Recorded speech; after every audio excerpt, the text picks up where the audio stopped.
All right, this is your last anatomy chapter for this module. We're in your anatomy book, chapter 17, page 458, for the respiratory system.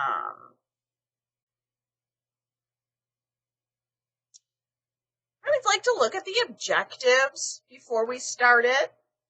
The textbook thinks that when you get done with studying this chapter, you should be able to list the major organs and the functions of each organ, the structures of the upper respiratory tract and the lower respiratory tract, as well as the diseases that can affect the upper and the lower, respiratory and pulmonary ventilation, the regulation of ventilation and the different breathing patterns, and then how does the gas exchange happen through respiration and the transport of those gases throughout our blood.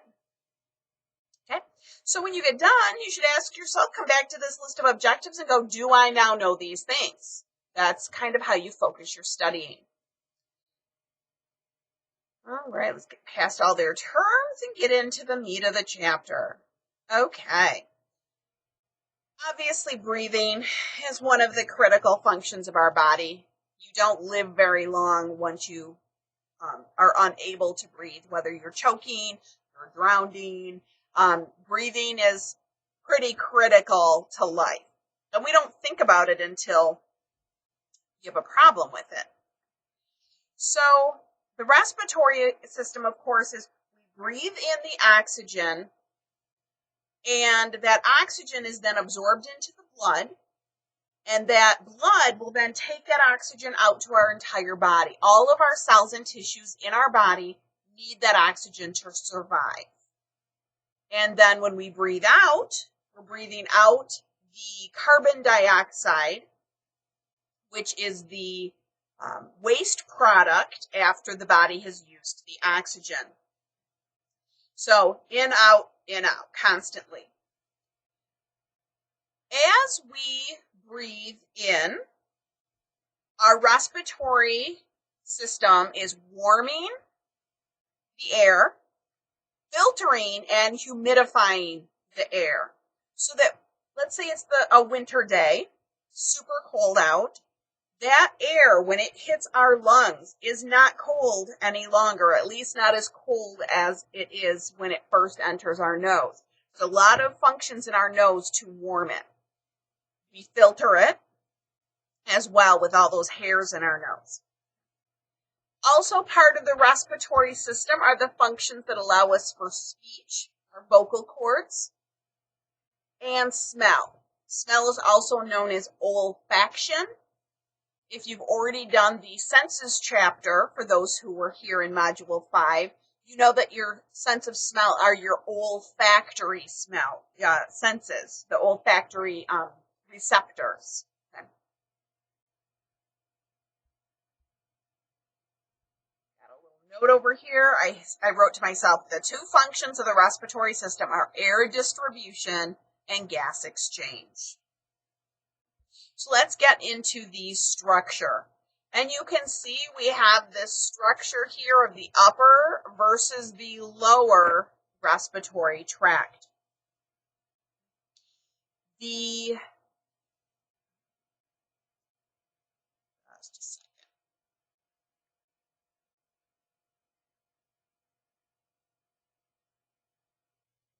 So the divider between your upper and your lower is right here. So that the nasal cavity, the pharynx, and the larynx are all part of the upper, and then the trachea on down is the lower. I always mix it up on the trachea on whether it goes to the upper or the lower, so that's why I had to pause the video there. I had to look it up before I told you the wrong thing. You can see that we have this further diagram here as to what the smaller pieces actually inside the lung are comprised of. So you've got some new terms there, but we're going to get into all of those as we go further into the chapter. So the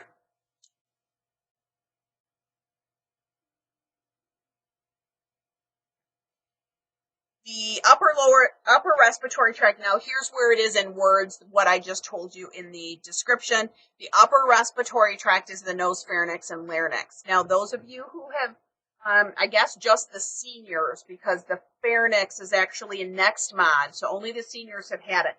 The pharynx is the structure at the back of the throat that carries both food and air. So when we swallow food, or we breathe, the pharynx carries food and air. And at the end of the pharynx, this is where the "it went down the wrong tube" phrase comes from.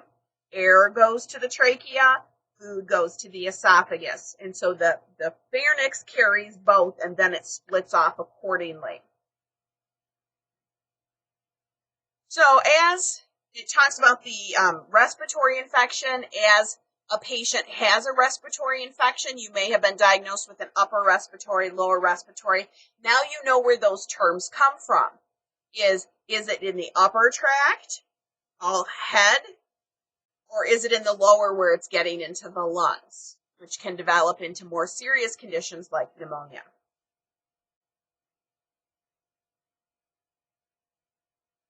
I put a little note here off to the side here as far as your upper to lower. Think of what's behind your ribs as being the lower respiratory tract. So you've got your sternal notch right here, which this is soft tissue, this is bone. Think of that as like your line, upper respiratory to lower respiratory.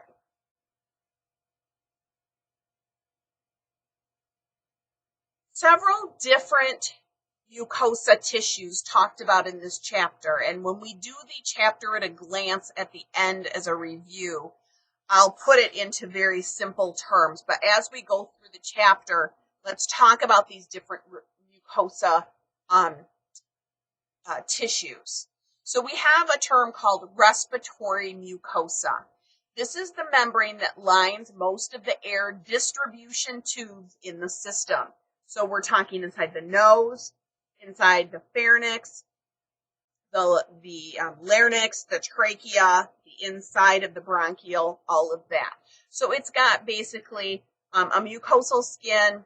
I don't want to say it's like skin. It's part of the integumentary system, but the mucosa is a tissue that has moisture in it. It lubricates. And so we know that because the inside of our mouth is moist.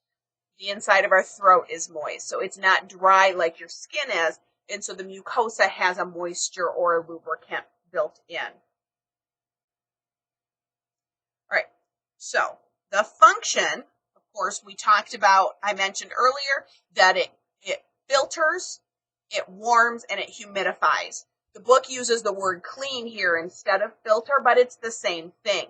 What we don't want is any contaminants that are in the air to make it into our lungs.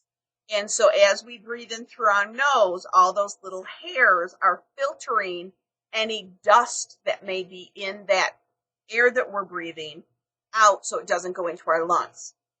That's what our boogers are. The dirt pulled out of what we breathe. And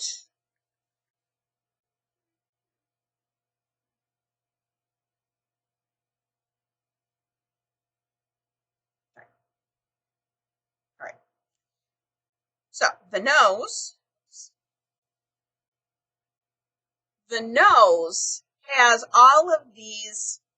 Okay, so you breathe in here, obviously, through your nostrils. Okay. And the book uses the word nares. Okay. I've heard it pronounced nares. I think I'm wrong. I think it's nares. Which are your nostrils, obviously, left and right. You have a septum. Septum simply means the word divider. So you have a nasal septum coming down the middle, which separates your nostrils into left and right. Nasal polyps are just growths of the mucosa, like little outgrowths, kind of like a skin tag, but in the mucosa instead of on the skin. Some patients, those nasal polyps can get large and really impede their ability to breathe, and they may need to be removed. But if they're just small and they're not kind of interfering with anything, they're not going to hurt us. And then we have these sinuses. Anytime you hear these words sinuses, we're really just talking about empty spaces in the skull. So we have 4 paranasal, so around the nasal.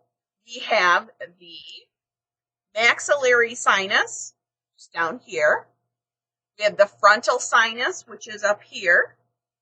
The ethmoid, which is kind of a little bit between the eye. Nope, sorry, they're out on the sides. The sphenoid is on the inside here, which is and also here on the outside. Okay, so these are the empty spaces in our skull. And so you may have heard I have a sinus infection. It's these areas that are infected.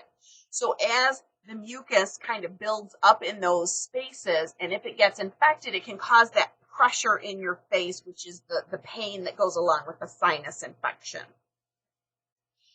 So notice when you look at that picture of the face, the front-on picture, the pink, okay, those are areas where the mucus can go. Those are the openings. And the area that's the color of the face is bone.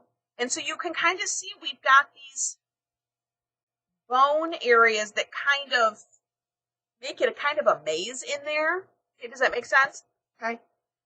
What that does, those are the nasal turbinates right here. And the turbinates, also called the conchae, are like shelves of bone that are in the way. That is a very important function because that's how it warms the air. So as you breathe in and the air has to make its way into the pharynx, it has to keep going around all these bones. Well, guess what? All that movement warms up the air. Kind of like you. If you're cold and you stand up and do 20 jumping jacks, you're warming up your muscles and you're creating heat by movement. And that's exactly what's happening in this air. It's creating heat by movement. We also have lacrimal sacs in here. Your lacrimal duct is right here in the corner of your eye. You can see it in a mirror. Okay, that's your tear duct. Okay, the tear duct drains from the corner of your eye into the inside part of the nose. You know that when you cry, sad movie or something sad happens, your nose starts dripping. Well, clearly they are connected if those two things are connected. And that's exactly what's happening. That excess tear duct is draining so that when you cry or just your eyes get watery, things like that, it can drain rather than spill out as tears. Now, if it's too much, then it spills out as tears. So if you're really sad or whatever. But if it's just your eyes are watery, it can drain itself.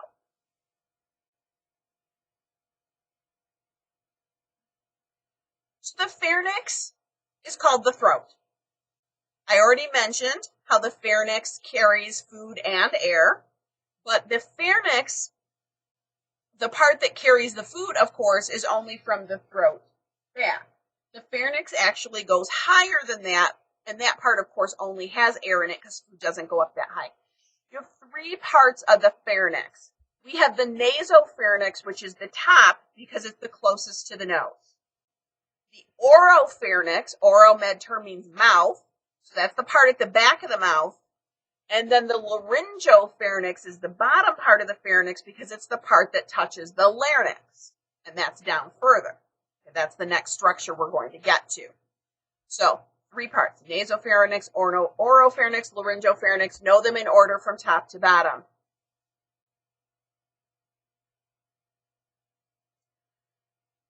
Another thing to know about the pharynx, specifically the nasopharynx, is that the nasopharynx connects to the eustachian tube. The eustachian tube is a structure that connects the ear to the throat, specifically the nasopharynx. And so you have this tube called the eustachian tube that's like this on the side, on the inside. And because it connects to the middle ear, it helps equalize pressure so that, we've all had head colds where our ears are all stuffed up and our head is just all kind of like pressure. Well, without this eustachian tube to help equalize pressure, it would be even worse. And you'd get it more frequently. but most of the time, this can take care of the equalization of pressure and you never feel it because it's doing its job.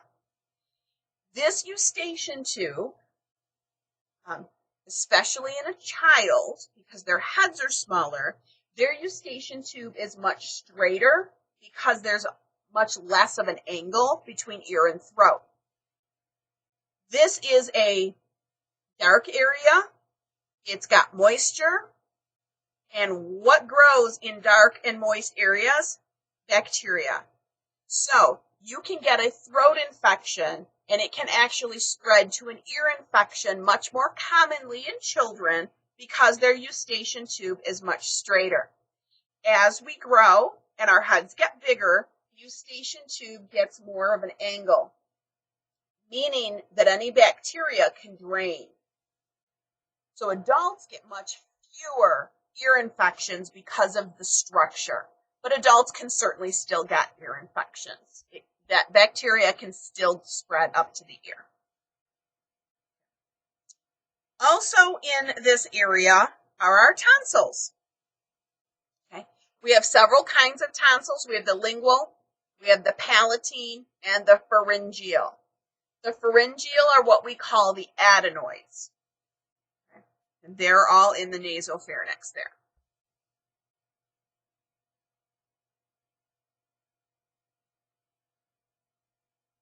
Okay. Larynx. So as the air moves through our pharynx, the next structure is the larynx. We're just moving down because it's a big tubular structure that has different parts with different names. So the larynx, remember, the pharynx carries food and air. The larynx is only air. Okay, so now the food has gone to the esophagus, air has gone to the larynx. The larynx is also called our voice box. The larynx is made up of multiple pieces of cartilage, so rings that sit on top of each other, and the largest is called our Adam's apple.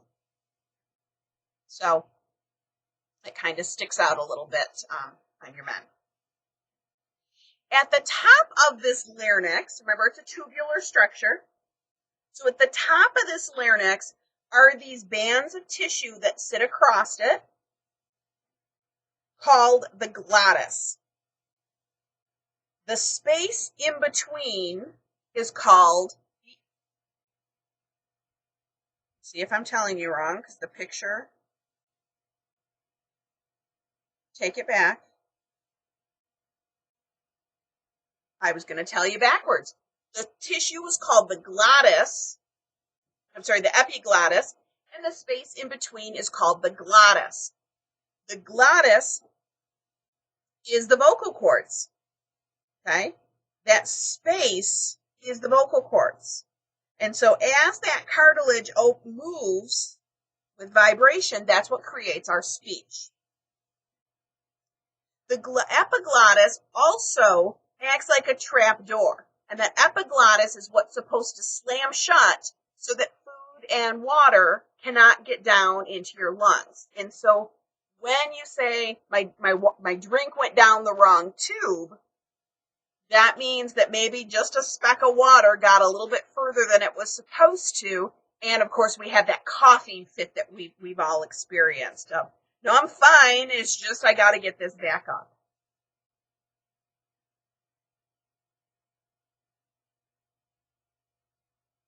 Different disorders of our upper respiratory system before we move into the lower. Rhinitis, inflammation of the nose. It's a runny nose. Pharyngitis, inflammation of the pharynx, also called a sore throat. Laryngitis, which inflammation of the larynx, and we've probably all experienced a variation of that from time to time. Of course, we know laryngitis, that inflammation of the larynx affects our ability to speak. So maybe we lose our voice for a couple of days while it heals. Epiglottitis. Epiglottitis is a life-threatening condition caused by Haemophilus influenza type B, known as a Hib infection. Typically affects 3 to 7-year-old children.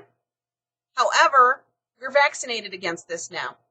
And most children, part of your routine childhood immunizations is you get the Hib vaccine. 99% of cases went away. It was life-threatening. So it's a wonderful invention when they discovered how to prevent or how to vaccinate us against catching this infection. Croup. You don't hear a lot of people having croup, but you do from time to time. It's not life-threatening, so there is no vaccination on this.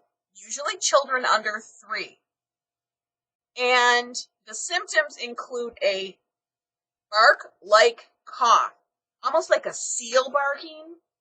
My niece's children had this, 2 of her kids.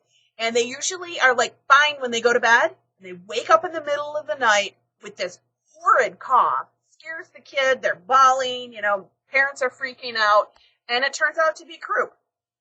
It just has to run its course. But you're calling your pediatrician or going to an emergency room in the middle of the night because you have no clue what it is.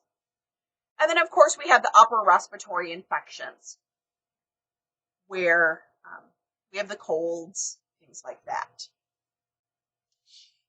Deviated septum. We talked about the septum being that divider in your nose. You've probably heard of a deviated septum, which simply means that it's not straight. Most of us aren't straight, like perfectly. It's not a big deal. However, some people have a crookedness to it that is very severe, making it very difficult to breathe. Sometimes you are born that way. Other times, perhaps you broke your nose through some kind of a fight, and you ended up, as that bone healed, it ended up not straight. And so if this is the case, you can usually get it fixed surgically. You may look like you had a nose job, but you had a surgical diagnosis to make it medically necessary. And then the term epistaxis, which is just a nosebleed. Medical term for that. So the air has now gotten into the larynx. It keeps going, and now we're into the trachea. The trachea begins the lower respiratory tract. Your trachea is known as your windpipe. It's about 11 centimeters long, about 4.5 inches. And it takes the air from the pharynx to the bronchus. Larynx to the bronchus.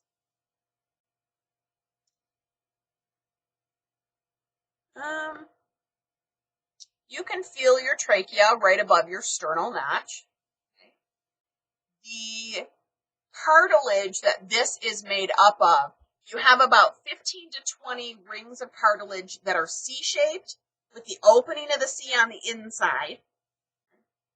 And they're on top of each other. They're stacked up, these rings of cartilage. Now you can get between them. You've heard of people having to have like a tracheotomy where, we very dramatic in movies where we cut it and we like stick a pen in because they aren't breathing.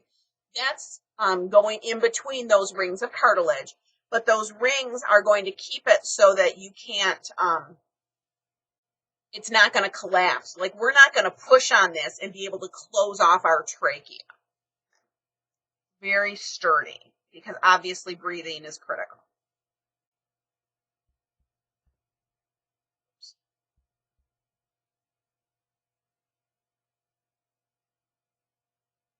There's a description here of the Heimlich maneuver, also called the abdominal thrust maneuver, because obviously choking is a hazard of the respiratory system. If food actually gets down into the larynx, it could block it off, like a chunk of hot dog or a grape or something like that. To children, for adults, maybe we just didn't chew very well. My daughter choked once on a piece of sweet and sour chicken. She didn't chew it very well. It's kind of big, and she gave us a little bit of a fright for a minute while we got it out.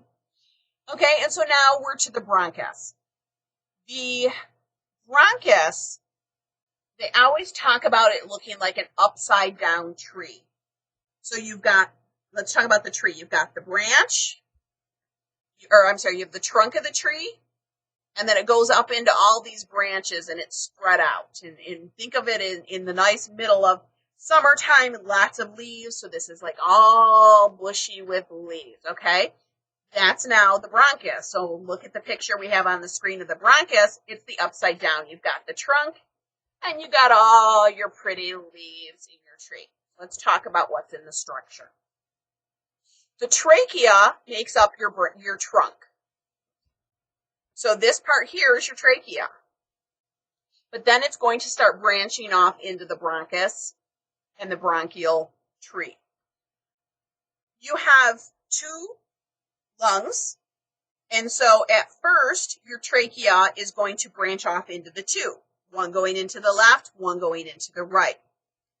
The one going into the right is a much straighter turn. So like the trachea comes down and it kind of just veers off into the right.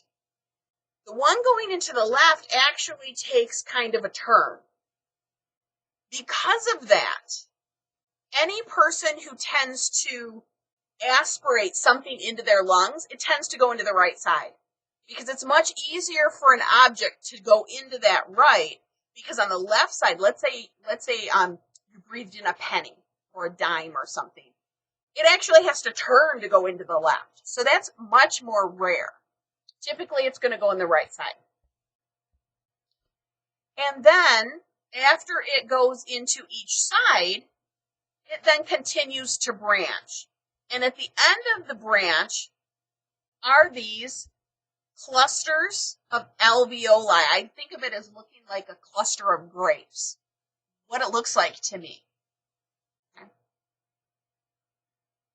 Just like your circulatory system, we learned that the artery, as they get smaller, becomes arterioles. The veins become venules. Your bronchus also becomes smaller and becomes called a bronchiole. So it's going to be a bronchus, which is plural, bronchus is singular, bronchi is plural. So you'll see those two words interchange. Bronchi, bronchus, same thing. And then as they become smaller, as it gets farther into the lung, they'll call it a bronchiole. Just so you know, it just means it's a little bronchus. And at the end, we have those alveoli that look like grapes. Continue on. The alveoli themselves are where the actual exchange between air and blood happen. The pulmonary artery comes in. It's blue, has no oxygen. It goes into the alveoli, and you can see it changes to red when it comes out, and then it goes back to the heart now that it's oxygenated, and that oxygen goes out to the body. So the alveoli is the actual functional unit of the lung, because that's where the work is taking place, which is the whole point of us breathing. So the actual function is happening here in the alveoli. Clearly, a problem with your alveoli is a problem with oxygen. So here's where they talk about another one of those membranes. I talked about the respiratory mucosa earlier. Now we're going to talk about the respiratory membrane. Totally different definition. I'm just going to read what I have highlighted. Between the blood and the capillaries and the air in each alveolus, there is a barrier less than 1 micron thick. This barrier is called the respiratory membrane. So the alveoli, where the vein is coming in, or the pulmonary artery is coming in, and it needs to pick up the oxygen. This very thin membrane, respiratory membrane, is what the gases have to travel between. So the alveoli has the oxygen. The oxygen comes through to the blood, and what does the blood have for the garbage? Carbon dioxide. And so the carbon dioxide is going to leave the blood and go into the alveoli. Then the alveoli will breathe it out and get rid of it because it's garbage to us. Very nutritional to plants who breathe the carbon dioxide and give us back oxygen. So plants, trees, they are what keep us alive.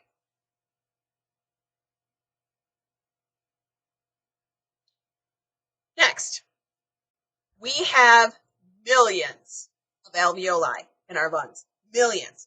Look at your chest. It's not that big. You've got millions in there. So clearly this is a very small structure. If we take those millions of alveoli and we spread them out, we like open up the circle and we put them all together, we have 915 square feet of surface area. That's awesome. It says it's about the size of a small home's floor plan. I know my first apartment was way less than 900 square feet. So think of 900 square feet in an apartment. That's how much floor space, surface area we have in those alveoli. Wow. It tells you, yeah, they're like squished in there, man. Okay. So we have a lot of them. If some of them get damaged, we aren't even going to notice that our breathing is any impaired. But if we damage a lot of them, which happens, we're going to talk about what happens to their when they get damaged later in the chapter. That's critical. Okay, so these alveoli, as I keep saying, look like grapes. Okay, some people think they look like a balloon. So imagine we had a balloon and we blew it up,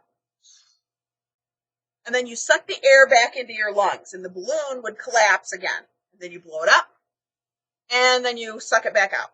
Okay? So that's what's happening as we breathe in and we breathe out. The problem is, if our alveoli collapsed like a balloon would when you let the air out, we're going to have a lot of problems. Because sometimes they stick together.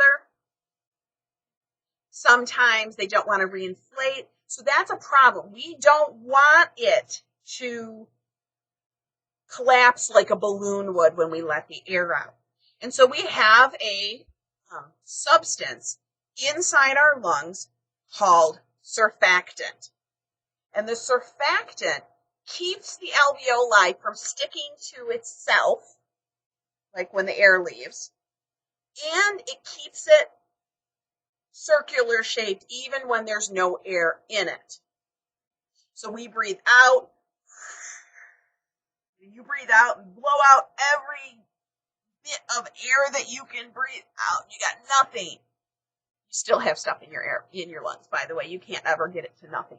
But you breathe out as much as you can possibly. You blow every bit of air out of your lungs. Guess what? Your alveoli are still circular. They're empty, but they're circle. And that's the surfactant. The problem with surfactant is that our bodies do not create surfactant until 37 weeks of gestation, meaning that a preemie baby born before 37 weeks normally does not have this substance in their lungs.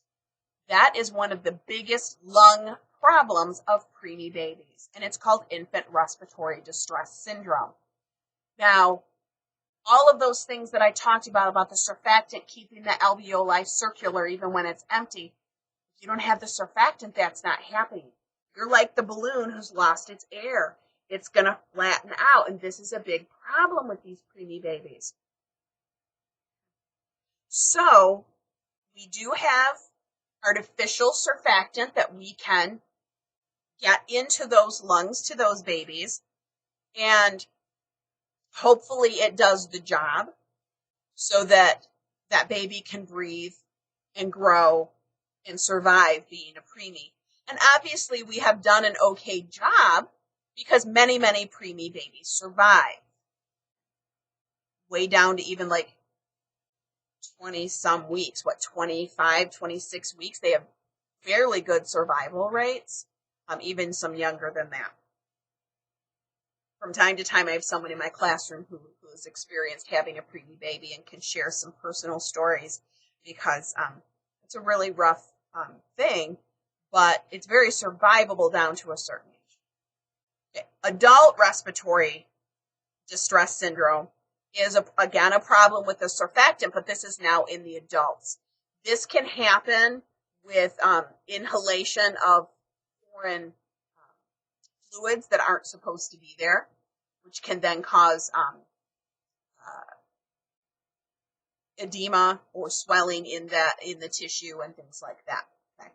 We can then give artificial oxygen. We may have to put them on a ventilator for a while they heal, things like that. Okay, so here's a great picture of the actual lungs.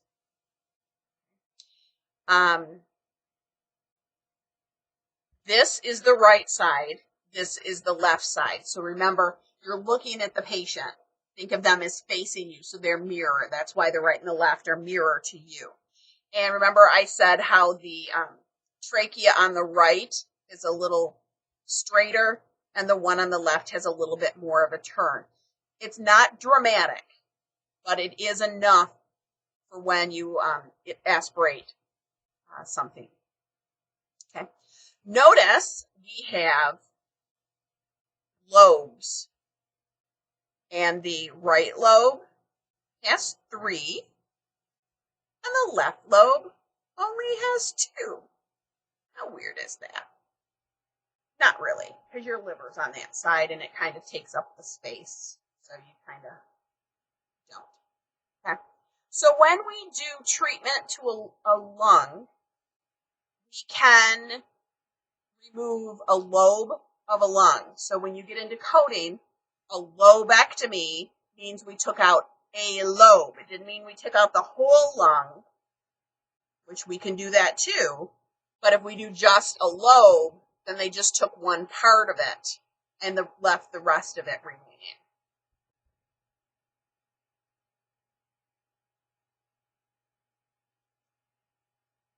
And then in each lung, here's your bronchial tree. Remember that bronchus becomes bronchioles, and then remember we got all those alveoli, those great structures at the end of all of these that aren't in the picture because you have millions.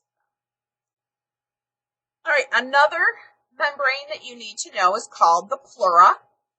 The pleura is a serous membrane, which those of you who were here last mod, hopefully that phrase is not new to you, but the serous membrane covers the outside of the lung, so it's like covering that whole structure, and on the inside of the rib cage. The purpose of that is that serous membrane is lubricated. So the outside of the lung is lubricated, the inside of the rib cage is lubricated, which means if you go for a jog and the lungs and on the inside of the rib cage are rubbing on each other, is it going to scrape and tear like you might get a rug burn because you scrape the skin? No. That lubrication is going to cause it to just glide right off of each other when we jog. That type of membrane is all over our organs. So again, you went for that jog, your stomach is rubbing on intestines and it's rubbing on the liver and the kidney and all this kind of stuff. None of it is going to rub and tear. It's going to just glide off of each other because of this membrane. Okay?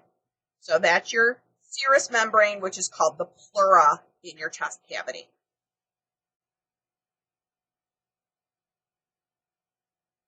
We could get a condition called pleurisy, which is inflammation of that pleura. So that tissue that's surrounding the lung, if that gets inflamed, it could be painful to breathe, and we may have to treat that with some antibiotics or something like that. 2 other conditions that you may have heard of, pneumothorax and hemothorax. Thorax is the chest cavity. Pneumo means air. So it means we have air in the chest cavity. Hemo is blood in the chest cavity. Next condition is called atelectasis, which is a collapsed lung.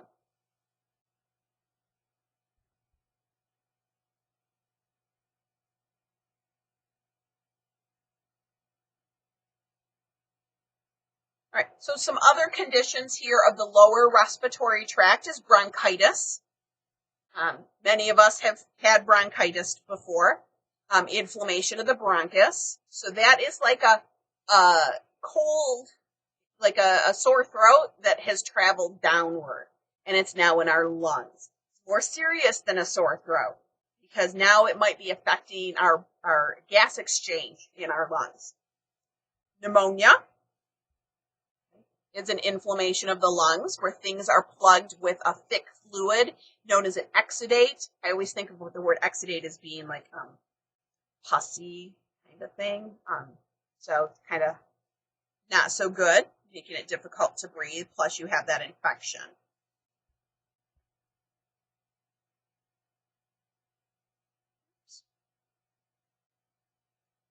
Tuberculosis. Tuberculosis is another disease that we do have vaccinations against. TB is highly contagious, and it's through air droplets. So if somebody has TB and coughs, those droplets are in the air, other people can breathe them in, or those droplets can get on something that I then touch, and I eat something with my hand, and I just ingested those droplets. Hopefully with our whole COVID issue, we're all washing our hands and those kinds of things are not being transmitted. TB affects up to a third of the world's population. And where this really tends to thrive is in densely populated areas. Big cities, lots of people living in one area. So in some of those big cities, you may have lots of people living in the same apartment, and so it tends to affect some of those poorer neighborhoods where they maybe have more people in the apartments, that you might see in maybe like New York City or Washington, D.C. or Chicago, LA, those kinds of things. Because the people living all close together, if I cough, you're close by to breathe it in. So you'll see this sometimes in college dorms, even cruise ships where you have lots of people together. Those are the kinds of things that make it a little more risky.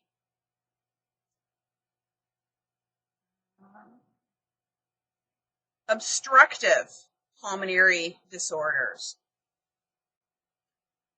COPD, chronic obstructive pulmonary disease. It is a progressive, irreversible problem with the airflow. So once somebody has COPD, they have it. Now, we might be able to slow down the progress, but it cannot be cured. And it will progress even if we can slow it down. It's going to get worse as they continue to age. You tend to hear of people who have COPD as being older people. This tends to be an old person, a senior citizen type condition. With this, you have difficulties with breathing and getting the air out. And so every time you breathe in and out, you're only getting a little bit of airflow versus the amount of airflow that you can when you are have healthy lungs or you're a younger person. Other conditions that can go along with this, which we're going to get into in a second, is the emphysema. The primary cause of COPD is smoking. Now, not smoking for a long time or short time, like lifetime smoking, and you've created this damage to your lungs. My husband has been smoking since he was a young teen. I think he was 13 when he started. He's now in his 40s. He won't quit. I can't get him to quit. Guess what? COPD is probably in his future because at that point, he's been smoking for 50 years. He's military. Unfortunately, it's a side effect of that too. But also asthma, air pollution, constant respiratory infections can also cause COPD. So don't just assume a COPD patient is a smoker, because that's not the case. It is a very painful disease, and it's just going to get worse as we age. Emphysema which can go along with COPD, is air is being trapped in the alveoli. So as I try to breathe out, the air can't get out. But sometimes when I breathe in, more air comes in. Well, what happens when you blow up a balloon past its point of being able to accept it? It eventually pops. Guess what happens to an alveoli when it becomes overly enlarged? It pops. It ruptures, meaning that that alveoli is now non-functional. Remember I told you we had millions. We had 900 square feet of surface area, okay? We lose a few alveoli, not a big deal. We lose 10% of our alveoli, not a big deal. At some point, it becomes a big deal. At some point, our continued loss of alveoli, suddenly, we can't breathe, or we're not getting enough. Our oxygen gives our body energy, so now we have no energy. Or we have, if it gets really bad, perhaps we even start having a blue tinge to our lips because guess what? We're not getting enough oxygen to our whole body. As this continues, it progresses and it gets worse. It can be life-threatening. Lung cancer, another side effect of smoking, but there are people who did not have, have not been smokers get lung cancer too, so don't assume. Lung cancers can then spread to other parts of the body. It's one of those cancers that tends to metastasize. Certainly we can take out part of the lung. We can do a lobectomy and take out a lobe. We can do a pneumonectomy, which means taking out the entire lung on that one side, in which case you now only have one lung to do the job for the whole body. You're going to have some breathing issues. I'm going to stop the video here and continue with video number 2 right here in this same spot, but I want to cut it and do it in a second video. So continue on when you are ready. Take a break. Don't watch them back to back. It's too much.